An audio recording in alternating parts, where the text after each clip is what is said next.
Now the question is how I made this. So while writing codes by AI, I just wondered what if AI writes codes and pastes all by himself? So after doing some research, I found a way. First, I made 4 files. Main.py, file editor.py, codegeneration.py. So this is how it works. User input is sent to API for the code, then I get the code, then open main.py and edit this file, and finally save the final version. For generating the code I use Gemini, but you can also use ChatGPT, DeepSeek, Claude or other AI. Let's get back to PyCharm. First we will generate code by the API.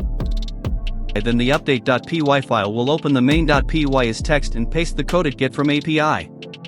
While in main.py the blank function will be replaced by the new function with the help of update.py. And that's it, now self-upgrading AI is ready. You can add as many functions as you want. To get the comment code I am gonna provide you the link, or to get the whole advanced AI tutorial, let me know by comment section.